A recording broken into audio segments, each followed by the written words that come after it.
నామంలో వందనాలు తండ్రి.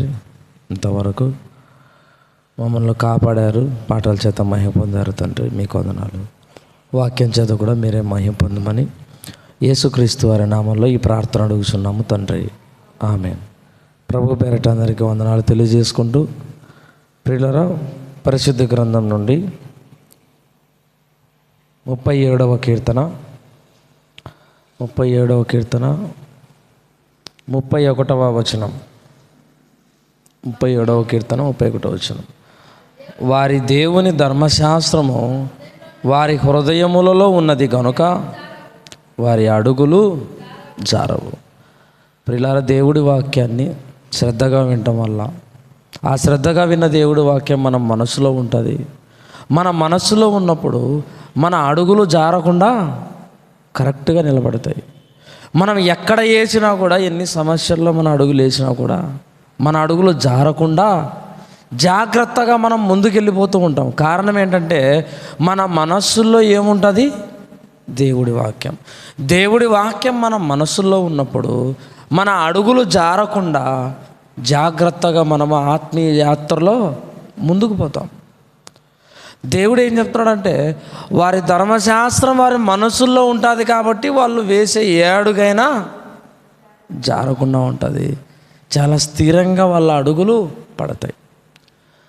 ఎందుకు వాళ్ళు అంత స్థిరంగా అడుగులు వేస్తారు అంటే, ఆ అడుగుల్లో యేసుక్రీస్తు వారు కూడా వస్తున్నాడు కాబట్టి, యేసుక్రీస్తు వారు కూడా వాళ్ళ చేతులు పట్టుకొని నడిపిస్తున్నాడు కాబట్టి వాళ్ళ వేసే ప్రతి అడుగు కూడా జారకుండా ఉంటుంది. కారణం, ఆయన వాళ్ళ చెయ్యి పట్టుకొని నడిపిస్తున్నాడు. నేనున్నాను. నువ్వు ఎంతసేపు నడుస్తావో, ఎన్ని సమస్యల గుండా పోతావో, ఎన్ని సుడిగుండాల పోతావో నువ్వు పో, ధైర్యంగా పో. నువ్వు అడుగులేయి, ఆ అడుగులు ఖచ్చితంగా తడబడకుండా ఉంటాయి. నేను నీకు తోడుగా ఉన్నానని ప్రభువు మనతో చెప్తున్నాడు. మన అడుగులు జారకుండా ఉండాలంటే ఆ వాక్యం మన మనసులో ఉండాలి. కాబట్టి ప్రియులారా, ఆ వాక్యం మన మనస్సులో ఉంటే మన జీవితాలు ఎలా ఉంటాయి? ఒక సందర్భాన్ని గురించి మాట్లాడుకుందాం. న్యాయాధిపతుల గ్రంథము.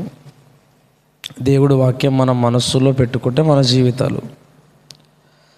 ఒక చరిత్ర, శాంసన్ గారి చరిత్ర గురించి మాట్లాడుకుందాం. 13వ అధ్యాయం 3వ వచనం. యెహోవా ఆ స్త్రీకి ప్రత్యక్షమై, ఇది నువ్వు గొడ్రాలవు, అయితే నీవు గర్భవతి కుమారుని కంటావు. దేవదూత ప్రత్యక్షమై మనోహ గారి భార్యతో మాట్లాడుతుంది. అమ్మ, నువ్వు గొడ్రాలవు, నీకు పిల్లలు పుడతారు. మరి పిల్లలు పుట్టిన తర్వాత జాగ్రత్తలు చెబుతుంది. చూడండి, ఆవిడకు జాగ్రత్తలు ఏంటి? ఆ జాగ్రత్తలు అంటే కింద చూడండి. కాబట్టి నువ్వు జాగ్రత్తగా ఉండి ద్రాక్షారసమునే కానీ మద్యమునే కానీ త్రాగకుండము, అపవిత్ర దేనినైనను తినకుండము. దేవుడు చెప్తున్న మాట. మనోహ గారి భార్యకు దేవదూత చెప్తున్న మాట ఏంటంటే, నువ్వు గర్భాన్ని ధరించబోతున్నావు, ఒక బిడ్డను కంటావు, కాబట్టి అపవిత్రమైనది ఏది నువ్వు తినద్దు, ఏది నువ్వు ముట్టకూడదు అని ఎన్ని జాగ్రత్తలు చెబుతుందో చూడండి. ఎందుకన్ని జాగ్రత్తలు అంటే, గర్భము, ఆ బిడ్డ గర్భంలో ఉన్నప్పుడు తల్లి కూడా ఎలా ఉండాలి? జాగ్రత్తలు తీసుకోవాలి. ఆ దేవదూత ప్రత్యక్షమై, నువ్వు ఇలా ఉండాలమ్మా, ఈ అపవిత్రమైనది ఏది ముట్టకూడదు, ద్రాక్ష రసాన్ని ఏది నువ్వు తాగకూడదని ఇన్ని జాగ్రత్తలు చెప్తుంది కదా. ఈరోజు ప్రెగ్నెంట్లుగా ఉన్నవాళ్ళు, గర్భవతులుగా ఉన్నవాళ్ళు, వాళ్ళు చేయాల్సింది ఏంటంటే, ఆ బిడ్డ గర్భంలో ఉన్నప్పుడు నువ్వు కూడా పాపం విషయంలో జాగ్రత్తగా ఉండాలి. నీ నోటితో పనికిమాలిన మాటలు ఉచ్చరించకుండా ఉండాలి. నీ క్రియలు మంచివిగా ఉండాలి. ఒకవేళ నీ క్రియలు సరిగా లేకుండా, నీ మాటలు సరిగా లేకుండా ఉంటే ఆ పుట్టబోయే బిడ్డకు ప్రమాదం. కాబట్టి నువ్వు ఏవి అపవిత్రమైనవి నీ నోటితో మాట్లాడద్దు, అపవిత్రమైన క్రియలు నువ్వు చెయ్యొద్దు అని దేవుడు ఈ రాత్రికాల సమయంలో చెప్తున్నాడు. అప్పుడేమో మనోహ గారి భార్యకు చెప్పాడు. ఈరోజు ప్రతి స్త్రీతో దేవుడు మాట్లాడుతున్నాడు. అమ్మ, నువ్వు జాగ్రత్త, నువ్వు బాగుండాలి, నువ్వు కరెక్ట్గా ఉంటే ఆటోమేటిక్గా నీ పిల్లలు కూడా కరెక్ట్గా ఉంటారు, జాగ్రత్తగా ఉంటారు. నువ్వే పాపం చేసావు అనుకోండి, నువ్వే అపవిత్రమైనది ముట్టావు అనుకోండి, నీ పిల్లలు కూడా అపవిత్రమైనవి ముడతారు, అపవిత్రమైనవి చేస్తారు. అందుకోసమే తల్లికి ఫస్ట్ తల్లి జాగ్రత్తగా ఉండాలా, తల్లి జాగ్రత్తగా ఉండాలా. అలా తల్లికి చెప్తున్నాడు, కింద బిడ్డకు కూడా చెప్తున్నాడు. చూడండి 5, నీవు గర్భవతి కుమారుని కింద పోతాని తల మీదకి మంగళకత్తి వేయకూడదు. ఆ బిడ్డ గర్భమున పుట్టింది మొదలుకొని దేవునికి నాజూరు చేయబడిన వాడై ఫిలిష్తీయుల చేతిలో నుండి ఇశ్రాయేలులను రక్షింప మొదలుపెట్టిన ఆమెతో అనగా. ఇప్పుడు బిడ్డకు ఎలా ఉండాలో చెప్తున్నాడు. అమ్మ, నువ్వు బిడ్డను కన్న తర్వాత వాడి తల మీదికి మంగళకత్తి రాకూడదు, ఆడు ద్రాక్షరసం ఏది కూడా వానికి అలవాటు చేయించకూడదు, జాగ్రత్త అని చెప్తున్నాడు. చూడండి, అంటే పిల్లలకు కూడా ఎలా ఉండాలి, పిల్లలు కూడా జాగ్రత్తలు తీసుకోవాలి. ఆ పిల్లలు కరెక్ట్గా పెరగాలంటే, ఆ పిల్లలు దేవుడి మార్గంలో ఉండాలంటే, లోకంలో ఉన్న పాపం ఏది అంటకుండా, వాళ్ళు దరిచేరనివ్వకుండా, దాని దగ్గరికి వెళ్ళకుండా తల్లిగా తండ్రిగా నువ్వేం చేయాలి, జాగ్రత్తలు తీసుకోవాలి. ఒకవేళ నువ్వు అజాగ్రత్తగా ఉంటే, పిల్లల పట్ల అజాగ్రత్తగా ఉంటే వాడి జీవితం అర్ధాంతరంగా ముగిసిపోతుంది. నువ్వు వాడి పట్ల అజాగ్రత్తగా ఉంటే, బాధ్యత లేకుండా ఉంటే, వాడు భవిష్యత్తులో నీకు తలవంపులు తెచ్చేవాడుగా ఉంటాడు. అందుకోసమే పిల్లలు కూడా ఎలా ఉండాలి, జాగ్రత్తగా నువ్వు పెంచాలి పిల్లలను, వాళ్ళు కూడా జాగ్రత్తగా ఉండాలని చెప్తున్నాడు దేవుడు. మరి ఈరోజు ఎంతమంది తల్లులు బిడ్డ గర్భంలో ఉన్నప్పుడు జాగ్రత్తలు తీసుకుంటున్నారు? ఏం జాగ్రత్తలు తీసుకుంటున్నారు చెప్పండి? ఎంతమంది తల్లులు బిడ్డ గర్భంలో ఉన్నప్పుడు మీ నోటితో చెడ్డగా మాట్లాడకుండా ఉన్నారు? ఎన్ని మంచి క్రియలు చేశారు? ఒకవేళ ఆ బిడ్డ భూమి మీదకి వచ్చిన తర్వాత ఆ బిడ్డను పాపాన్ని అంటనివ్వకుండా నువ్వేం జాగ్రత్తలు తీసుకుంటున్నావు? పాపాన్ని చేయకుండా నువ్వేం జాగ్రత్తలు తీసుకుంటున్నావు?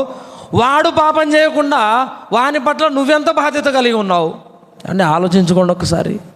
ఇలా మనం ఆలోచిస్తే ఏ తల్లి కూడా బిడ్డ గర్భంలో ఉన్నప్పుడు పాపం విషయంలో జాగ్రత్తలు లేవు, పాపం విషయంలో జాగ్రత్తలు లేవు. ఆ బిడ్డ భూమి మీదకి వచ్చిన తర్వాత వాడిని సరైన మార్గంలో పెంచాలన్న జాగ్రత్తలు కూడా ఈరోజు తల్లులకు లేవు. దేవుడు అదే అంటున్నాడు, అమ్మ మీరు ఎందుకు అలా ఉంటారు, మీరు జాగ్రత్తగా ఉండాలా, ఆ బిడ్డ కూడా మీరు జాగ్రత్తగా చూసుకోవాలి, పెంచాలి, పవిత్రంగా పరిశుద్ధంగా పెంచాలంటున్నాడు. ఒక తల్లి గర్భవతిగా ఉన్నప్పుడు అంటే ఆ బిడ్డ కోసం ఎన్ని జాగ్రత్తలు తీసుకుంటుందో చూడండి, ఎన్ని జాగ్రత్తలు తీసుకుంటుందో. తింటే వాడికి ఏమైనా అవుతుందేమోనని చాలా జాగ్రత్తగా ఉంటుంది. మరి ఆ బిడ్డకి ఏమన్నా అవుతుందని జాగ్రత్తగా ఉన్నప్పుడు, అదే బిడ్డ భూమి మీదకి వచ్చినప్పుడు వాడు పాపము చేయకుండా ఉండటానికి నువ్వెంత జాగ్రత్తగా ఉండాలి చెప్పు? గర్భంలో ఉన్నప్పుడేమో వాడికి తింటే ఏమన్నా అవుతుందని నువ్వు అనుకుంటున్నావు, వాడు బయటకు వచ్చిన తర్వాత వాడికి పాపం అంటుకుంటుందేమో, లేదా పాపం వచ్చి వీడికి అంటుకుంటుందేమో అని నువ్వెంత జాగ్రత్తగా చూడాలి, నువ్వెంత జాగ్రత్తగా అని పెంచాలి, ఎంత జాగ్రత్తగా కాపాడుకోవాలి చెప్పండి. అది తల్లి బాధ్యత, అది తల్లి బాధ్యత. ఆ బాధ్యతను మర్చిపోకూడదు. ఎన్ని చెప్తున్నాడు చూడండి. మరలా ఆ బిడ్డకు ఒక పని పెడుతున్నాడు. అమ్మ నీ కొడుకు పెడతాడు, వాడు చేయాల్సిన పని ఏంటంటే ఫిలిష్తీయుల నుంచి ఇశ్రాయేలీలను కాపాడేది వాని పని అని చెప్తున్నాడు చూడండి. ఇంకా ఆ బిడ్డ పుట్టలేదు, పుట్టకముందే ఏం చెప్తున్నాడు, పనిని చెప్తున్నాడు. అలాగే మన జీవితంలో మనం పుట్టకముందే ఏం సిద్ధపరిచాడు దేవుడు, పనిని సిద్ధపరిచాడు. ఈ భూమి మీద ఇదిగో పలానా అనిల్ అనేవాడు, స్టీవెన్ అనేవాడు ఈ సువార్త పని చెయ్యాలి, నా కోసం బతకాలని మేము పుట్టకముందే దేవుడు సిద్ధం చేశాడు పని. ఆ సిద్ధం చేశాడు కాబట్టి ఆ పని ఈరోజు చేస్తున్నాం, జరుగుతుంది. అంటే ఈ భూమి మీద ప్రతి ఒక్కరూ కూడా రాకముందు దేవుడు ముందే పనిని సిద్ధం చేశాడు. మందిరంలో పరిశుభ్రం చేసేది వీడు, భవిష్యత్తులో వీడు భూమి మీదకి వస్తే ఈ పనే చేస్తాడు, ఈ పనే చెయ్యాలి. వీడు దేవుడికి ఇస్తున్నాడా, భవిష్యత్తులో వీడు ఇదే చెయ్యాలి అంటే ప్రతి ఒక్కరికి ఒక్కొక్క పనిని దేవుడు వాళ్ళు పుట్టకముందే సిద్ధం చేసి పెట్టాడు. అలాగే శాంసోన్ గారికి కూడా ఇదిగో అమ్మ కొడుకు పుడతాడు, వాడు ఇలా ఉండాలా, ఇది చెయ్యాలని చెప్తున్నాడు చూడండి. ఇశ్రాయేలును ఫిలిష్తీయుల బానిసత్వం నుంచి విడిపించాలి. అది శాంసోన్ గారి బాధ్యత, అది శాంసోన్ గారి పని. మరి ఆ పని చేశారంటే శాంసన్ గారు చేశారు. ఇజ్రాయేలీలను ఫిలిష్తీయుల బానిసత్వం నుంచి కాపాడటానికి, రక్షించడానికి ఒక శాంసన్ ఏర్పాటు చేసుకున్నట్టు ఈరోజు పాపం అనే బానిసత్వంలో మగ్గుతున్న చాలామంది ప్రజలు ఉన్నారు. వాళ్ళందరినీ కాపాడటం కోసం మనకు దేవుడు ఏం చేశాడు? పనిని సిద్ధం చేశాడు. ఆ పాప బానిసత్వంలో మగ్గుతున్న వాళ్ళను ఆ బంధకాల నుంచి విడిపించి పవిత్రతలోకి నడిపించడానికి దేవుడు ఏం చేశాడు? మనకు ఒక పని పెట్టాడు. ఆ పనిని ఖచ్చితంగా మనము చేసి తీరాలి. దేవుడు పెట్టిన ఆ కార్యక్రమాన్ని, ఆ కార్యక్రమంలోకి మనం వెళ్ళిపోయి ఖచ్చితంగా చేయాలి అది. ఎందుకంటే అనేక మంది కాపాడబడాలి ఆ పని వల్ల. నేను చేసే పని వల్ల, నువ్వు చేసే పని వల్ల ఇలా అనేక మంది రక్షించబడి ఆ బానిసత్వంలో నుంచి బయటికి రావాలి, పవిత్రతలోకి రావాలి. మరి ఎంతమంది చేస్తున్నాం చెప్పండి? ఇలాగా ఎంతమంది చేస్తున్నాం? ఆయన పనేమో అది. ఈరోజు దేవుడు నీకు ఏం పని అని చెప్తున్నాడు. అమ్మ, నేను ఒక పని ఇచ్చాను, ఆ పని ఏమన్నా గుర్తుపెట్టుకున్నావా? ఆ పని గుర్తుపెట్టుకున్నావా? ఆ పని నీకు గుర్తుకు రావాలంటే ఒక్కసారి నా గ్రంథాన్ని నువ్వు చదువు. నీ పని ఏంటో నీకు గుర్తుకు వస్తుంది. నువ్వు ఏం చెయ్యాలో భూమి మీద అది నీకు గుర్తుకు వస్తుంది. నువ్వు మర్చిపోయావేమో. నువ్వు పాపం అనే ఒక పెద్ద బండరాయి తగిలిపోయి నువ్వు మతిస్థిమితంలోకి వెళ్ళిపోయాము. ఒక ఈర్ష్య, వ్యభిచారము, ద్వేషాలు అనే ఒక పెద్ద రాళ్ళు తగిలి మతిస్థిమితం వచ్చిందేమో, నువ్వు మర్చిపోయినట్టున్నావు. ఒక్కసారి ఇదిగో నా గ్రంథాన్ని చూడు, నీకు అన్నీ గుర్తుకొస్తాయి. నువ్వు చేయాల్సిన పని ఏంటో నేను ముందే రాయించానమ్మా బైబిల్లో. ఒక్కసారి చదువు తల్లి, చదివి మరలా నువ్వు నీ పని ఏంటో నువ్వు చెయ్యి అని చెప్తున్నాడు దేవుడు. మరి అలా నువ్వు చేయగలుగుతున్నావా? అలా చదవగలుగుతున్నావా? చదివితేనే కదండి మన పని ఏంటో మనకు తెలిసేది. చదవకపోతే ఏం తెలుస్తుంది చెప్పండి? అందుకోసమే చదవాలి. చదివితేనే మన పని మనకు తెలుస్తుంది. అంటే ఇలాగ పని అనేది మనం రాకముందే దేవుడు సిద్ధం చేశాడు. తర్వాత ఈమె వెళ్ళి మనోహ గారికి చెప్పడం. మనోహ గారు అంటారు, అతడు వస్తే నాకు ఈసారి చెప్పు అన్నప్పుడు మరలా ప్రత్యక్షమవుతాడు. వెంటనే భర్తను పిలుచుకొని వస్తుంది. భర్త అడుగుతాడండి, భర్త అడుగుతాడు. ఏమడుగుతారంటే, అయ్యా నువ్వు ఒక బిడ్డని ఇవ్వాలనుకుంటున్నావు మాకు, అయితే ఆ బిడ్డ ఎలా ఉండాలి, ఎలాంటి వాడు అవుతాడు, భూమి మీద వాడు ఏం చెయ్యాలో చెప్పండి అని ప్రార్థన చేస్తారు. అంటే ఈరోజు తల్లిదండ్రులుగా ఉన్న వాళ్ళు కూడా గర్భఫలముతో ఉంటే మీరు ఏం చెయ్యాలంటే, అయ్యా నాకు గర్భఫలాన్ని ఇచ్చావు, ఇదిగో ఒక బిడ్డ, ఆ బిడ్డ ఏం చెయ్యాలో చెప్పండి, ఈ భూమి మీద ఎలా బ్రతకాలో చెప్పండి, వాడు ఎలా వాడి ప్రవర్తనను కాపాడుకోవాలో చెప్పండి అయ్యా. నువ్వు చెప్పినట్టుగానే పెంచుతాం, నువ్వు ఎలా వాడిని పెంచమంటే అలానే పెంచుతాం అయ్యా, మీరు చెప్పండి అని ప్రార్థనలో గోచాడాలి, ప్రార్థనలను అడగాలి దేవుణ్ణి. అలా అడుగుతున్నారా ఈరోజు తల్లిదండ్రులు? గర్భఫలాన్ని దేవుడు మీకు ఇచ్చినప్పుడు ఆ గర్భంతో ఉన్న తల్లి అడుగుతుందా లేదా తండ్రి అడుగుతున్నాడు చెప్పండి? ఎవరు అడుగుతున్నారు? ఎవరు అడగటం లేదు. ఏదో గర్భఫలం వచ్చింది, బిడ్డను కనాలి అనుకుంటున్నారు. కానీ దేవుడు అది ఏం చెప్తున్నాడు అంటే, అమ్మ అలా కాదు, ఆ బిడ్డ గర్భంలో ఉన్నప్పుడు ఇదిగో మీరు ప్రార్థన చేయండి అయ్యా, వాడు చెడిపోకుండా చక్కగా మంచి మార్గంలో ఉండేటట్టుగా చూడండి అయ్యా, మాకు జ్ఞానాన్ని ఇవ్వండి అయ్యా, ఓర్పుగానికి చెప్పేంత సహనాన్ని ఇవ్వండి అయ్యా అని నువ్వు ప్రార్థన చెయ్యాలి. ఆడి బాగు కోసం నువ్వు దేవుడి దగ్గర అడగాలి పుట్టకముందే. అని అలా అడిగితేనే కదండి దేవుడు ఇచ్చేది, వాడిని బాగు చేసేది. అంటే అలా ప్రార్థన చేసిన దంపతులండి, మంచి దంపతులండి, మానవ గారు ఆయన భార్య. తర్వాత శాంసన్ గారు రావటం. శాంసన్ గారు వచ్చిన తర్వాత ఇదిగో దేవుడి ఆత్మ యవన కాలంలోకి వచ్చినప్పుడు దేవుని ఆత్మ రేపడం ప్రారంభిస్తుంది. ప్రేమైన దేవుడు వల్ల, ఒరే నువ్వు వచ్చింది ఎందుకు వచ్చావు తెలుసా? ఇజ్రాయేల్ని ఫిలిష్తీయుల బానిసత్వం నుంచి విడిపించడానికి వచ్చావని ఆత్మ రేపుతుందండి. ప్రతిసారి ఆత్మ అది గుర్తు చేస్తుంది, రేపుతుంది. ఈరోజు మనం బాప్టిజం తీసుకున్నాం, పరిశుద్ధాత్మను పొందుకున్నప్పుడు పరిశుద్ధాత్మ నిన్ను ప్రేరేపిస్తుంది. మరి నువ్వేం చేస్తున్నావు చెప్పు? దేవుడు పని చేస్తున్నావా? పరిశుద్ధాత్మ నిన్ను ప్రేరేపించినప్పుడు బైబిల్ చదువుతున్నావా? పరిశుద్ధాత్మ నిన్ను ప్రేరేపించినప్పుడు వ్యర్థంగా సమయాన్ని పోనివ్వకుండా ఆ సమయంలో నువ్వు దేవుడు పని చేస్తున్నావా? పరిశుద్ధాత్మ నిన్ను ప్రేరేపించినప్పుడు దేవుడి కోసం నువ్వు ఏం చేయాలనుకుంటున్నావు? ప్రార్థన చేసి నీ కుటుంబాన్ని కాపాడుకోవాలనుకుంటున్నావా? ఇలా నిన్ను ప్రేరేపిస్తుంటే ఆ ప్రేరేపణను తెలుసుకోలేకపోతున్నావా? ఈ ప్రేరేపణను పక్కన పెట్టి దయ్య ప్రేరేపిస్తుంటే పాపంలోకి నువ్వు వెళ్ళిపోయి ఆ ప్రేరేపణలో మునిగిపోయి నీ జీవితాన్ని పాడు చేసుకుంటున్నావా? ఆలోచించు ఒకసారి. ఏది ప్రేరేపిస్తుంటే నువ్వు పోతున్నావు? ఏ వైపుకు పోతున్నావు? పరిశుద్ధాత్మ ప్రేరేపిస్తుంటే దేవుడి వైపుకి వచ్చి దేవుడి కార్యక్రమాల్లో నువ్వు మునిగిపోయావా? లేదా దయ్య ప్రేరేపిస్తే, భ్రష్టాత్మ ప్రేరేపిస్తే పాపంలో మునిగిపోయి నీ జీవితాన్ని పాడు చేసుకుంటున్నావా? ఎక్కడ ఏది ప్రేరేపిస్తుంటే నువ్వు పోతున్నావు? ఏ పనులు ఎక్కువ చేస్తే అదే నిన్ను ప్రేరేపిస్తున్నట్టు నువ్వు అప్పుడప్పుడు పరీక్షించుకుంటూ ఉండాలి. ప్రతి క్షణం, అప్పుడప్పుడు కాదు, ప్రతి క్షణము పరీక్షించుకునే ఉండాలి. అప్పుడేనండి మన జీవితం ఏంటి, మన ప్రవర్తన ఏంటి, మన భక్తి ఏంటి, విశ్వాసం ఏంటి అనేది అర్థమవుతుంది. మనల్ని మనము పరీక్షించుకోవాలి. శాంసన్ గారు ఎంత బలవంతుడు అంటారండి. అలా పోతా ఉన్నప్పుడు సింహం ఎదురొచ్చే సింహాన్ని చంపేశాడండి. సింహం ఎలా వచ్చిందట? బొబ్బరించుచూ వచ్చినోనింది అక్కడ. సంసోను గారు పోతా ఉన్నప్పుడు ఎదురుగా సింహం బొబ్బరిస్తూ వచ్చినప్పుడు ఆత్మ రాగానే ఏం చేశాడు? సింహాన్ని చీల్చేశాడు. చూడండి, ఈరోజు సమస్యలు కూడా నీ మీదకి బొబ్బరిస్తూ వస్తూ ఉంటాయి. సింహం లాంటి సమస్యలు నీ మీదకి వస్తూ ఉంటాయి. అలా వచ్చినప్పుడు నువ్వేం చేయాలంటే, ఇదిగో దేవుడి వాక్యంతో ఆ సమస్యలను ఎదుర్కొంటూ, దేవుడు నా పక్షాన ఉన్నాడని ఆ సమస్యలు బొబ్బరించి వస్తున్నా కూడా నువ్వు ధైర్యంగా ఎదురుగా నిలబడి ఆ ఖడ్గాన్ని తీసుకొని, వాక్యం అనే ఖడ్గాన్ని తీసుకొని ఏం చేయాలి? ఆ సింహం లాంటి బొబ్బరిస్తూ వచ్చే వాటి యొక్క కుత్తుకలను తెగ నరకాలి. ఈ కత్తితో ఆ సమస్యలన్నీ కూడా నువ్వు నాశనం చేయాలి. అలా నువ్వు చేయడానికి సిద్ధంగా ఉన్నావా? చేయడానికి సిద్ధంగా ఉన్నావా? మరి శాంసన్ గారేమో ఆ సింహాన్ని చంపేసినట్టు నువ్వు కూడా నీ ఎదురుగా ఉన్న విచ్చలవిడిగా ఎన్నో పాపాలు నీ కళ్ళ ముందు ఉంటాయి. ఆ కళ్ళ ముందున్న పాపం అనే సింహాలను కూడా నువ్వు చంపేయాలి. శాంసన్ గారు చేసింది అదే. వద్దురానైనా అన్ని జనులకు సంబంధించిన వాళ్ళు, ఆడపిల్లలు వద్దురా అంటే ఏం చేశాడు? నాకు ఆళ్ళే కావాలని పోయినాడు. ఆళ్ళే కావాలని పోయి తన జీవితాన్ని ఎంత పాడు చేసుకున్నాడు చూడండి.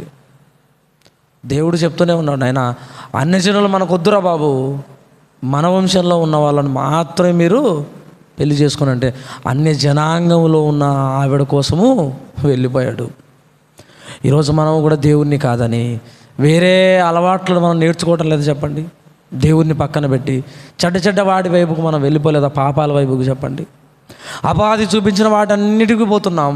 దేవుణ్ణి అయితే మనము పక్కన పెట్టాం. చూడండి, దేవుడు ఆదాము గారి కాలం నుంచి చెప్తూనే ఉన్నాడు, నాయనా ఇదిగో ఇది వద్దురా మీకు, ఇది పాపం, నాకు సంబంధించింది కాదు, అది నాకు సంబంధించింది కానప్పుడు మీరెందుకు అలా పోతున్నారు అని ఎప్పటి నుంచో చెప్తున్నాడండి. వద్దు వద్దు వద్దని చెప్తున్న మనుషులు వింటలేదు. ఆనాడు శాంసన్ గారు అన్య జనాంగంలో ఉన్న ఆడపిల్ల వద్దంటే వినలేదు. ఈరోజు మనకు కూడా చెప్తున్నాడు, కానీ మనము కూడా వినలేకపోతున్నాం. కానీ రాత్రికాల సమయంలో ఖచ్చితంగా మనము వినాలండి. వేరే అలవాట్లు ఏవి మనకు ఉండకూడదు. ఒక సత్క్రియలు తప్ప, మంచి అలవాట్లు తప్ప దుష్క్రియలు ఏవి మనలో కనపడకూడదు. శాంసన్ గారి జీవితం చూడండి, అక్కడి నుంచే చెడిపోయింది. అక్కడి నుంచే ఆయన జీవితం చెడిపోయింది. ఎంత బలాఢ్యుడు! 300 నక్కలు పట్టుకున్నాడంటే, తోకలకు దివిటీలు ముట్టించి పంపించాడంటే, ఒక మేకను పట్టుకోవాలంటే పట్టుకుంటామని చెప్పండి మనం? ఒక మేకను పట్టుకుంటామంటే పట్టుకోలేము. 300 నక్కలను పట్టుకున్నాడు, దివిటీలు కట్టించాడు, గోధుమ చేలలకు వదిలేశాడండి. సర్వనాశనం అయిపోయింది. అంటే ఇన్ని ఎలా చేయగలిగాడు ఆయన? అలాగే 1000 మంది వస్తారండి. 1000 మంది వచ్చినప్పుడు పచ్చి గాడిద దవడ ఎముకతో ఏం చేసినాడు? చంపేసినాడు. అంటే ఇన్ని సందర్భాలలో ఒక సింహాన్ని ఒక్కడే ఎదిరించాడు, చంపేశాడు. అలాగే 1000 మంది వస్తే 1000 మందిని ఆయన చంపేశాడు. 300 నక్కలు పట్టుకొని తోకలకు దివిటీలు ముట్టించి గోధుమ చేలోకి వదిలేశాడు. ఒక్కడే చేశాడండి. ఒక్కడే ఇన్ని చేయగలిగాడు అంటే ఆయన పక్కన ఎవరున్నారు? దేవుడు ఉన్నాడండి. దేవుడున్నాడు కాబట్టి చేశాడు ఆయన. దేవుడు లేకపోతే చేయలేడు. మనమైనా గొప్ప గొప్ప కార్యక్రమాలు దేవుడు మన పక్షాన ఉంటేనే మనం చేయగలం. దేవుడు మన పక్షాన ఉంటే మనం ఆయన కోసం బతకగలం, సమస్యలను ఎదిరించగలం, పాపాన్ని మనము పారద్రోలగలం. దేవుడే మన పక్షాన్ని లేరనుకోండి, గొల్లాతు లాంటి సమస్యలు వచ్చినా కూడా మనం ఎదిరించలేము. లేదా అంతకంటే చిన్న సమస్యలు వచ్చినా కూడా మనము ఎదిరించలేమండి. దేవుడు ఆయనతో ఉన్నాడు. ఇదిగో ఈ కాలంలో అమ్మ మీతో నేనున్నాను, మీరు ఒక్కడే అని భయపడద్దండి, మీరు ఇద్దరు, నేను కూడా మీతో ఉన్నాను అంటున్నాడు. ఆనాడు సంసోను గారికి ఏమో చెప్తున్నాడు, నాయన నేను నీతో ఉన్నాను, నువ్వు ఏం చేస్తావో చేయని. ఈరోజు మనకు చెప్తున్నాడు, ఇదిగోనైనా నేను మీతో ఉన్నాను, మీరు దేనికి భయపడొద్దండి, దేనికి జడియొద్దండి. మీరు అడుగులు వేసుకుంటూ ముందుకెళ్ళండి. మీ జీవితాన్ని నేను నడిపిస్తాను, మీ బ్రతుకునావని నేను నడిపిస్తాను. దేనికి భయపడకుండా వెళ్ళు. ఎంత సైన్యం ఉన్నా, ఎన్ని సమస్యలున్నా, సైన్యం లాంటి సమస్యలు నీ మీదకి వచ్చినా కూడా దేనికి నువ్వు భయపడకు, నీ పక్షాన నేనున్నానని ఈరోజు దేవుడు మనతో మాట్లాడుతున్నాడు. అయితే నువ్వు ముందుకు అడుగు వేయడానికి సిద్ధంగా ఉన్నావా? ముందుకు అడిగేయడానికి, లేదా నువ్వు ఒక్కడివే అని భయపడుతున్నావా? ఎప్పుడు కూడా అలా భయపడుకోకుండా నా దేవుడు నాతో ఉన్నాడని ధైర్యంగా మనము ముందుకెళ్ళాలి. అలా నువ్వు వెళ్తే నీ జీవితం బాగుంటుంది. ఇంత గొప్ప ధైర్యం కలిగిన వాడు, బలాఢ్యుడిగా ఉన్నవాడు ఫిలిష్తీయుల చేతిలో చాలా ఇబ్బందులు పడి ఏమంటే దెలీలా దగ్గరికి పోతాడు. మనకు తెలుసు శాంసన్ గారు పాపము దగ్గరికి వెళ్ళాడా? పాపమే సంసోన్ గారి దగ్గరికి వచ్చిందో చెప్పండి. శాంసన్ గారే పాపం దగ్గరికి వెతుక్కుంటూ వెళ్ళాడు. ప్రేమైన దేవుడు వాళ్ళరా, వెతుక్కుంటూ వెళ్ళాడు. ఈరోజు మన జీవితంలో ఎన్నిసార్లు పాపాన్ని వెతుక్కుంటూ వెళ్ళలేదు చెప్పండి? ఎన్నిసార్లు వ్యభిచారం చేయడానికి పోలేదు చెప్పండి? ఎన్నిసార్లు సినిమాలు చూడడానికి మనం పోలేదు చెప్పండి? ఎన్నిసార్లు బూతులు మాట్లాడడానికి వెళ్ళలేదు చెప్పండి?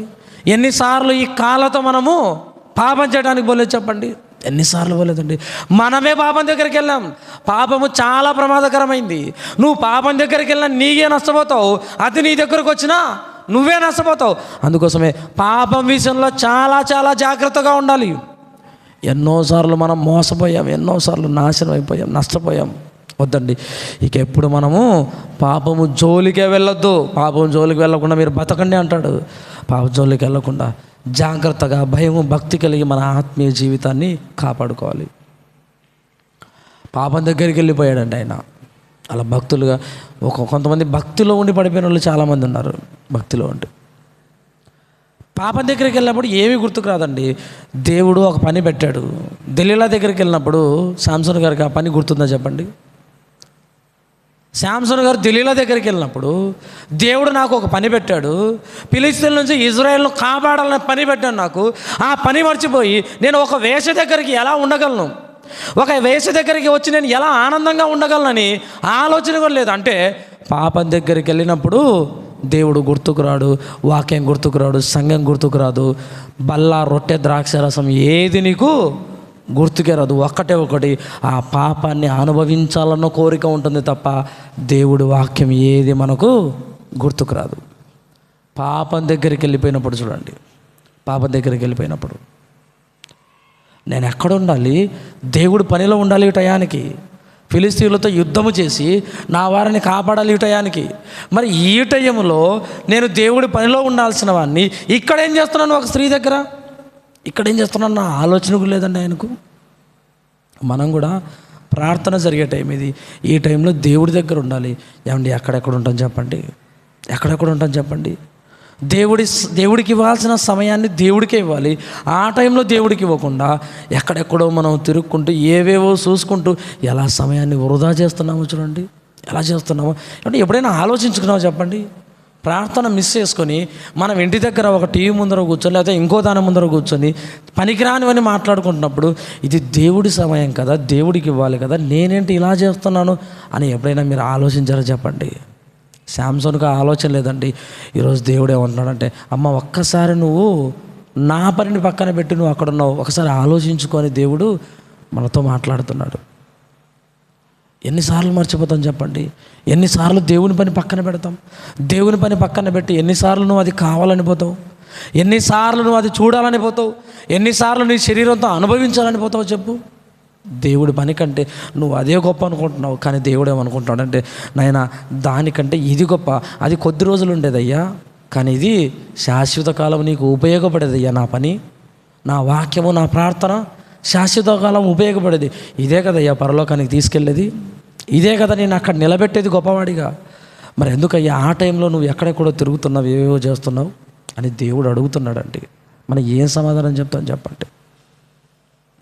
శాంసన్ గారు చేసిన పని కూడా అదే. దేవుడి పనిలో వాళ్ళతో యుద్ధాలు చేసి ఇశ్రాయేలును కాపాడవలసింది పోయి నేనేంటి ఇక్కడికి వచ్చి నా పని ఈ పని చేస్తున్నాను. కనీసం ఆలోచన కూడా లేదండి. వాళ్ళు వచ్చారు, ఫిలిస్తీన్లు వచ్చి దెలీలా, శాంసన్ నీ దగ్గరకు వచ్చాడట కదా, ఇదిగో నీకు వెండి నాణాలు ఇస్తాం, ఆడి బలం ఎక్కడుందో కనుక్కోండి అని చెప్తున్నాడు. ఆడి బలం ఎక్కడుందో కనుక్కోండి అని. ఫిలిస్తీన్లకు ఏం చేయలేకపోయారండి వాళ్ళు. వీడేంటారు, మేము ఎంత చేసినా వాడు తప్పించుకుంటూనే ఉన్నాడు, ఎంతమందిని పంపించినా వాడు చంపేస్తూ ఉన్నాడు, ఎన్ని వచ్చినా కూడా వాడు ధైర్యంగా నిలబడుతున్నాడు. ఏంటి వాడి ధైర్యం? వీళ్ళకి తెలీదు దేవుడే సంసోను ధైర్యం అని, దేవుడి హస్తం సంసోను గారికి తోడుందని వీళ్ళకి అర్థం కాక వీడేంట్రా ఇలా తప్పించుకుంటున్నాడు అని వీళ్ళు బాధపడుతూ ఆయన్ని పట్టుకోలేక ఒక ఆడదాని దగ్గరకు వచ్చారు. చూడండి, ఆడదాని దగ్గరకు వచ్చారు. ఈరోజు అపవాది కూడా, మనకు విరోధులుగా ఉన్నవారు కూడా, వీడేంట్రా దేనికి పడిపోకుండా ఉన్నాడు, వీడేంట్రా ఇంత బలంగా ఉన్నాడు, ఎన్ని మాటలన్నా పట్టించుకోకుండా పోతున్నాడు, ఎన్ని నిందలేసినా తుడుచుకొని పోతున్నాడు, ఏంట్రా వీడు ఇలా ఉన్నాడు, వీడి మౌనం వెనుక ఎవరున్నారంటే, నా మౌనం వెనుక ఉన్నది నా ప్రభువు, నా దేవుడు. అందుకోసమే ఏవి నేను పట్టించుకోకుండా పోతున్నాను వీడు అనుకుంటాడు. కానీ వాళ్ళు మాత్రం ఏమనుకుంటారంటే, వీడు ఎప్పుడు పోతారా, వీడు ఏంటి, వీడు ఇలా ఉన్నాడు, ఇంత ధైర్యం ఏంటి, వీడు ఇంత మౌనం ఏంటి అని వాళ్ళు చచ్చిపోతూ ఉంటారు. ఫిలిస్తీన్లు ఇలానేనండి, ఫిలిస్తీన్లు ఇలాగే ఏం చేయలేక వాళ్ళు వాళ్ళ చేతగాక ఒక ఆడదాని దగ్గరకు వచ్చారు. ఆనాడు ప్రారంభం అదండి. యూదా వాళ్ళ అక్క దెలీలా ఉంటుంది నాకు తెలిసి. శాంసన్ అంత గొప్పవాన్ని ఏం చేసింది, వెండి నాణేలకు అమ్ముకుంది ఫిలిస్తీన్లకు. తర్వాతి కాలంలో యూదా యేసుక్రీస్తు వారిని ఏం చేశాడు, వెండి నాణేలకు అమ్మేశాడు. ప్రేమైన దేవుడు వాళ్ళరా, ఈరోజు మనం ఎవరు మనకి ఇవ్వకుండానే మనం అమ్ముకుంటున్నాం. ఎవరు మనకు డబ్బులు పెట్టాల్సిన అవసరం లేదా, ఎవరు మనకు లక్షలు ఇవ్వాల్సిన అవసరం లేదు.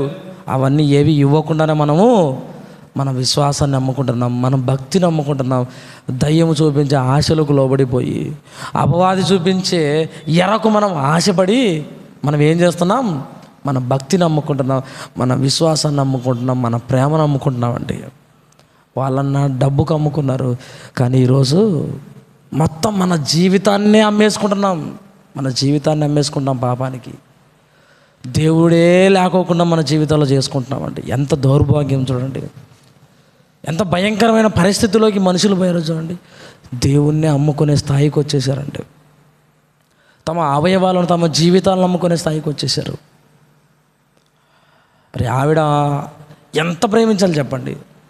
నేనేదో వ్యభిచారం చేసుకుంటూ ఉన్నాను, వేశ్యగా ఉన్నాను, ఈవిడొచ్చాడు నన్ను ఎంతో ప్రేమిస్తున్నాడు అని ఈవిడ ప్రేమించాలి. శాంసన్ ప్రేమించండి, ఈవిడ ప్రేమించాలి. కానీ అలాంటిది ఏం లేదండి. కనీసం శాంసన్ గారికి ఆ దెలీలా దగ్గరికి వెళ్ళినప్పుడు దేవుడి ఆలోచనలు లేవు, అక్కడికి అయిపోయింది, మూసేసింది అపవాది. ఇంకెక్కడికి పోతావురా, నువ్వు అసలైన ఉచ్చులోనే చిక్కావు, నువ్వు అసలైన వలలోనే పడ్డావు, ఇక్కడి నుంచి నువ్వు తప్పించుకోలేవు. సింహం చేతిలోంచి తప్పించుకున్నావని సంకలు గుద్దుకున్నావేమో, 1000 మంది వస్తే వాళ్ళని చంపేసినానని గర్వపడుతున్నావేమో, ఇదే ఇక్కడ పడని చోట నువ్వు పడ్డావు, ఇక్కడ తప్పించుకోరా చూద్దాం, నువ్వు ఇక్కడనే నీ ప్రాణాన్ని తీసేస్తా, ఎలా తీసేయాలో నాకు తెలుసు అని అపవాది ఒక ఉచ్చును బిగించిందండి శాంసన్ గారికి. ఆ ఉచ్చులో పడిపోయినప్పుడు ఏమీ గుర్తుకు రాదు, అది ఒక పిచ్చి. ఆ పిచ్చిలో ఉన్నప్పుడు ఎవరు గుర్తుకు రాదు, దేవుడు గుర్తుకు రారండి. ఆడి జీవితం అక్కడనే గిలగిల కొట్టుకొని చచ్చిపోయి నరకానికి వెళ్ళిపోవాల్సిందే. అంటే ఎన్ని రాయించాడండి. జారస్త్రీ ఛాయలకు పోవద్దయ్యా, పరస్త్రీ ఉండు చోటికి నువ్వు పోవద్దయ్యా, దాని వీధులలోకి వెళ్ళొద్దయ్యా, ఇదిగో అది తొడ మీద పెట్టి నిన్ను బాగా లాలించి నిద్రపుచ్చి నీ బలాన్నంతా తీసుకుంటుందయ్యా, నీ కష్టార్జితాన్నంతా తీసుకుంటుందయ్యా, వద్దయ్యా అని ఎన్ని మాటలు రాయించాడు చెప్పండి. ఇదిగో మనము మన జీవితంలో అలాంటి పాపంలోకి మనం వెళ్ళిపోయామా? మన బలాన్నంతా కూడా, యవన బలాన్నంతా దేవుడికి ఇవ్వాల్సింది పోయి పురుషులకు స్త్రీలకు ఇచ్చుకుంటున్నామా మన బలాన్నంతా కూడా? అలా ఇస్తే నీ జీవితం అయిపోయినట్టే, నీ బ్రతుకు అయిపోయినట్టే. నువ్వు ఎంత బ్రతిమలాడినా కూడా దేవుడు నీ ప్రార్థన వినకుండా ఉంటాడు. ఎందుకంటే వద్దు అన్నది నువ్వు చేస్తున్నావు. శాంసన్ గారు చేసింది కూడా అదేనండి. ఇదిగో నీ బలం ఎక్కడుంది చెప్పయ్యా, నీ బలం ఎక్కడుంది అంటే, నా బలము ఇది ఈ తాడులు బిగించేసి కడితే నా బలహీనుడిని అయిపోతాను అంటే అలా చాలాసార్లు చేస్తుందండి పాపం ఆవిడ. బంధించిన బంధకాలను తెంచుకుంటాడు. శాంసన్ గారు దెలీలా కట్టిన కట్లను తెంపుకున్నాడు, కానీ పాపం అనే కట్లను మాత్రం తెంపుకోలేకపోయాడండి. దెలీలా వేసిన ఆ కట్లను తెంచుకున్నాడు, కానీ ఈ వ్యభిచారం మోహం అనే కట్లను మాత్రం తెంచుకోలేకపోయాడు. వ్యామోహం అనే కట్లను తెంచుకోలేకపోయాడు. చెడ్డ చూపుల ద్వారా వచ్చిన కోరికలను తెంచుకోలేక అలాగే ఉండిపోయాడండి బలహీనుడిగా. ఈరోజు నిన్ను ఎన్నో వాటిలో బంధిస్తుంది ప్రేమైన దేవుడు వాళ్ళరా. ఎన్నో చెడ్డ అలవాట్ల దుర్వ్యసనాల్లో నిన్ను బంధిస్తుంది. మరి బంధించిన నువ్వేం చేయాలంటే ఆ బంధకాలను తెంచుకొని దేవుడి దగ్గరికి రావాలి. మరి బంధించిన నువ్వు అలా బంధకాల్లో ఉన్నామనుకోండి, నేను ఏం చేయాలని అలా నేను చచ్చిపోయిన నరకానికి వెళ్ళిపోతావు. జాగ్రత్త అండి. నిజం చెప్పేశాడండి. ఇక నా మీద నీకు ప్రేమనే లేదు, సంసారం నువ్వు అబద్ధం చెప్తున్నావు, నన్ను అస్సలు ప్రేమించలేదు. ఎన్ని మాటలు మాట్లాడుతుందో చూడండి. ఇలా అన్న అయితే చెప్తాడని ఎంత బలవంతం చేసిందో చూడండి.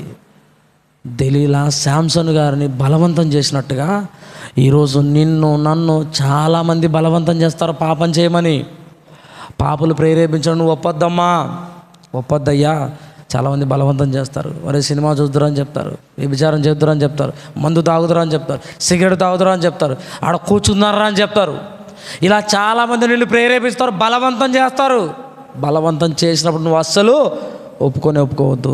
శాంసన్ గారన్న ఒప్పుకున్నారు, కానీ నువ్వు అస్సలు ఒప్పుకోవద్దు. నువ్వు ధైర్యంగా దృఢంగా నువ్వు నిలబడాలి క్రీస్తు అనే బండపైన. నువ్వు దేనికి ఇక ఒప్పుకోవద్దు. బలవంతం చేసినావు కూడా, దేవుడి పనికి బలవంతం చేసినారు అనుకోండి, ఒప్పుకో. ఒరే ప్రార్థనకు పోదాం నిన్ను భంగపోయినాడు అనుకోని మర్యాదగా పోతే బాగుంటుంది. లేదా సువార్తకు పోదాం రాదని భంగపోయినారు అనుకోండి, ఖచ్చితంగా నువ్వు పోవాల్సిందే. సత్క్రియల విషయంలో నిన్ను బలవంత పెట్టాడా, ఖచ్చితంగా నువ్వు వెళ్ళాల్సిందే. వెళ్ళు, నీకు మంచిది, నీ కుటుంబానికి మంచిది. దేవుడికి ఇవ్వడంలో నీకు బలవంత పెట్టాడా, అయితే ఖచ్చితంగా నువ్వు పో. వాక్యం చదవమని బలవంత పెట్టాడా, ఖచ్చితంగా నువ్వు చెయ్యి. మందిరాన్ని శుభ్రం చేద్దామని భంగపోతూనే ఉన్నారా, బలవంత పెడుతున్నారా? సత్క్రియలు చేయడంలో నువ్వు బలవంత పెడితే ఖచ్చితంగా నువ్వు వెళ్ళి చేయాల్సిందే. ఒకవేళ చెయ్యకపోతే నీ జీవితము పరిస్థితి నీచమైన స్థాయిలోకి వెళ్ళిపోతుంది, నీచమైన స్థాయిలోకి పోతుంది. ఇప్పుడు ఆయన బలవంత పెట్టింది నిజం చెప్పేశాడు, ఇక ప్రాణం పోయేంతగా చెప్పేశాడు. ఇంకా ప్రాణం పోతుంది. విసిగిపోయినాడు ఆయన, అంత విసిగిపోయి చెప్తాడు. చెప్పినప్పుడు అండి దెలీలా శాంసన్ గారిని తొడ మీద పడుకోబెట్టి ఏం చేస్తుంది, మంగళ కత్తి చేత వెంట్రుకలన్నీ తీసేస్తుందండి. ఇదిగోనైనా జార స్త్రీ, పరస్త్రీ నిన్ను తొడ మీద పడుకోబెట్టుకుంటుంది, జాగ్రత్త. దాని కౌగిల్లో ఉన్నప్పుడు నీ నోటికి కాపు పెట్టుకోలేదంటే నీ జీవితమే పోతుంది. ఆ దెలీలా ఒడిలో ఉన్నప్పుడు, దెలీలా కౌగిల్లో ఉన్నప్పుడు శాంసన్ గారు నోటికి ఏం పెట్టుకోలేదు, కావలి పెట్టుకోకుండా మొత్తం నిజమంతా చెప్పేశాడు. నిజమంతా చెప్పేసి తన జీవితాన్ని పాడు చేసుకున్నాడండి. చేతులారా పాడు చేసుకున్నాడు తన జీవితాన్ని. ఈరోజు నువ్వు కూడా అలా చేతులారా పాడు చేసుకుంటావా? పాడు చేసుకుంటే నీ ఆత్మకు నువ్వే ఉత్తరవాదివి. మన చేతులారా మనం ఏది చేసుకోకూడదండి. ఒకవేళ మన చేతులారా మనం చేసుకున్నామంటే దాని పర్యవస్థానం చాలా భయంకరంగా ఉంటుంది. దాని పర్యవస్థానం చాలా ఘోరంగా ఉంటుందన్నమాట. అందుకోసమే మన చేతులారా ఏది కూడా చేసుకోకూడదు. మన చేతులారా సత్క్రియలు చేయ, నీకు బాగుంటుంది, ఆశీర్వాదకరంగా ఉంటుంది. నీ చేతులారా నువ్వు పాపాన్ని కొని తెచ్చుకుంటావా, పాపాన్ని నువ్వు రప్పించుకుంటున్నావా, అయితే నీ జీవితము నరకానికే. ఇలా శాంసన్ గారిని బాగా లాలించిందండి. లాలించిన తర్వాత ఫిలిష్తీయులు వస్తున్నారు. సంసోన్ అంటే విరజిమ్మో లేకపోయాడండి. ఎప్పటిలాగే లేస్తాను అనుకున్నాడు, కానీ దేవుడు ఎప్పుడో ఎడబాచాడు. దేవుడి మాట విననందుకు, దేవుడి పనిని మర్చిపోయినందుకు, ఈయన ఇష్టానుసారంగా ఈయన ఉన్నందుకు దేవుడు ఏం చేశాడు, ఎడబాశాడు. ఆయన్ని ఎడబాసినప్పుడు ఈరోజు పరిశుద్ధాత్మ వచ్చిందని మనం అనుకుంటున్నాం బాప్తిసం ద్వారా. అయితే ఆ పరిశుద్ధాత్మ ఎడబాసిందో లేదో నిన్ను నువ్వు పరీక్షించుకో, నన్ను నేను పరీక్షించుకుంటా. ఆ పరిశుద్ధాత్మ నువ్వు చేసే పాపాలను బట్టి, నువ్వు చేసే భయంకరమైన అలవాట్లను బట్టి నీలో నుంచి పోయిందా లేదా నీలో ఉందా? ఒకవేళ పోతే దాన్ని తెచ్చుకోవాలంటే తెచ్చుకోలేవు. ఉందా? అయితే పరిశుద్ధాత్మ నీలో నుంచి వెళ్ళకుండా నువ్వు కాపాడుకో. పరిశుద్ధాత్మను దుఃఖపెట్టే పనులు నువ్వు చేయొద్దు. దాన్ని ఆనందపెట్టే పనులు చేయి. నీతోనే ఉంటుంది, నీలోనే ఉంటుంది. దుఃఖపెట్టే పనులు చేస్తే, పాప పనులు చేస్తే అది వెంటనే వెళ్ళిపోతుంది. వెళ్ళిపోయినప్పుడు శాంసన్ గారి పరిస్థితే మనకు వస్తుంది. శాంసన్ గారిని ఏం చేశారు? కళ్ళు తీశారు. ప్రేమైన దేవుడు వాళ్ళరా, దేవుడి మాట పక్కన పెట్టినందుకు, పాపంలోకి వెళ్ళిపోయినందుకు శాంసన్ గారి కన్నులు తీయించుకున్నాడు. కానీ ఈరోజు మన మనోనేత్రాలు మూయబడ్డాయి అనుకోండి. శాంసన్ గారి కన్నా కన్నులు లేవు. కన్నులు లేకపోయినా ఆయన బతకగలడు, కన్నులు లేకపోయినా ఆయన జీవించగలడు.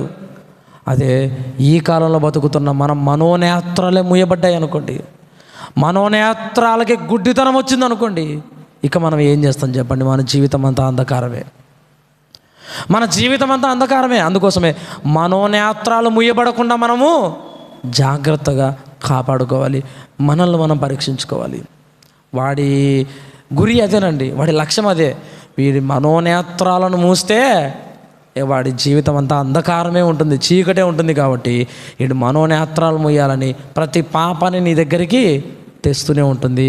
ఆ పాపాన్ని చేస్తావు, పరిశుద్ధత వైపు నువ్వు రాలేవు, ఆ ఉన్న కళ్ళు కూడా పోతాయి. మంచి ఏంటి చెడు ఏంటి నువ్వు తెలుసుకోలేవు. కనుక ప్రియులారా, మన ఆత్మీయ జీవితంలో దేవుడు వాక్యం మనలో ఉందనుకోండి, మన అడుగులు జారకుండా ఉంటాయి. లేదనుకోండి, శాంసన్ గారు లాగా వేసిన చోటల్లా అడుగు జారుతూనే ఉంటుంది. ఇక్కడ మనం తెలుసుకోవాల్సింది ఏంటంటే, సింహాన్ని చంపిన బలవంతుడు, 1000 మందిని చంపిన బలవంతుడు, 300 నక్కలకు తోకలు ముడేసి దివిడీలు పెట్టినటువంటి బలవంతుడు, అలాంటి బలవంతుడు అన్నిటినీ జయించిన వాడు ఒక స్త్రీని జయించలేకపోయాడు అంటే, ఈరోజు మనం కూడా ఏ పాపంలో ఉండి దాన్ని జయించలేకపోతున్నాం చెప్పండి? ఏ పాపంలో ఉండి జయించలేకపోతున్నాం? మనం కూడా స్త్రీ అనే వ్యామోహంలో ఉండి జయించలేకపోతున్నావా? పురుషుడు అనే వ్యామోహంలో ఉండి జయించలేకపోతున్నావా? ఒకవేళ జయించలేకపోతే శాంసన్ గారి పరిస్థితి మనకు వచ్చేస్తుందండి. ఒక యోసేపు గారిలాగా స్త్రీలను జయించు, ఒక యోసేపు గారిలాగా చీకొట్టి పారిపో, నీ జీవితం గొప్పగా నిలబడుతుంది, గొప్పగా ఉంటుంది. ఆయన అన్నిటినీ జయించాడు, కానీ అన్నిటినీ జయించినా కూడా స్త్రీని జయించలేకపోయాడు. స్త్రీ అంటే ఏమనుకున్నాడంటే ఏనండి, స్త్రీ అంటే ఏమనుకుంటారంటే, సింహం కంటే ఏం బలమైందా? 1000 మంది కంటే ఏం బలమైందా? ఎవరు? సింహం. 1000 మంది కంటే బలమైంది కాదు అని శాంసన్ అనుకున్నాడు. సింహం కంటే బలమైంది ఏం కాదులే, 1000 మంది కంటే బలమైంది ఏం కాదులే, 300 నక్కల కంటే బలమైందే కాదులే, స్త్రీ అంటే మామూలుదే అనుకున్నారు. కానీ స్త్రీ అంటే ఎంత భయంకరమైందో, స్త్రీ ఎలాంటి చేతులు కలిగినదో, ఎలాంటి బంధకాలు కలిగిందో మనకు బైబిల్లో మాట్లాడతాడు. అమ్మో, స్త్రీ అంటే ఇలాంటిదా అని శాంసన్కి అప్పుడు అర్థమైంది. అర్థమైన ఏం ప్రయోజనం చెప్పండి? ఆ బంధకాల్లో చిక్కుకున్నాడు. మరణము కంటే భయంకరమైనది, దుఃఖాన్ని కలిగించేది ఏంటి? ఉరుల వంటి ఉచ్చులు కలిగిన స్త్రీ. అమ్మో, స్త్రీ అంటే చాలా ప్రమాదం. ప్రేమైన దేవుడు వల్ల పురుషుడు అంటే చాలా ప్రమాదం. కాబట్టి మన ఆత్మీయ జీవితంలో జాగ్రత్తగా ఉండాలండి, జాగ్రత్తగా ఉండాలి. స్త్రీలను తక్కువ అంచనా వేయకూడదు. శాంసన్ గారి పరిస్థితి అలా అయిపోయిందంటే, ఈ కాలంలో మన పరిస్థితులు కూడా అలానే ఉంటాయి. బలహీనమైన ఘటమే ఎప్పుడు? ఆలోచించే విషయంలో, సరిగా సంసారం చేసే విషయంలో బలహీనమైన ఘటమే. కానీ ఒకరిని పడగొట్టడంలో, దేవుడిలో నిలబడిన వారిని పడగొట్టే విషయంలో స్త్రీ చాలా చాలా బలమైంది.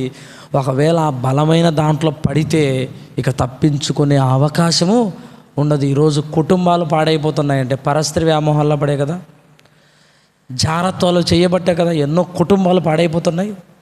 ఎంతమంది విడాకులు తీసుకోలేదు చెప్పండి? ఎంతమంది పిల్లలు అనాథలు కాలేదు చెప్పండి? కారణం ఏంటి? భార్య ఉన్న నువ్వు పరస్త్రీ వ్యామోహంలో పడిపోయావు కాబట్టి, నువ్వు జారత్వం చేసి ఆ జారత్వంలో మునిగిపోయావు కాబట్టి మునిగిపోయాయి. కాబట్టి ఈరోజు చాలామంది జీవితాలు సరిగా లేవు, పాడైపోతున్నాయి. అందుకోసమే స్త్రీ అనేది చాలా భయంకరమైంది అని చెప్తున్నాడు. శాంసన్ గారి జీవితాన్ని బట్టి ఇన్ని విషయాలు తెలుసుకున్నాం. ఇవన్నీ మనలో ఉండాలంటే, ఇవన్నీ మనలో ఉండాలి. మనలో ఉంటే మన అడుగులు జారకుండా స్థిరంగా ఉంటాయి, గొప్పగా ఉంటాయి. అలాంటి కృప దేవుడు మనందరికీ దయచేయను గాక. ప్రార్థన చేసుకుందాం. మన మధ్యలో దైవజనులు ప్రార్థన చేస్తారు.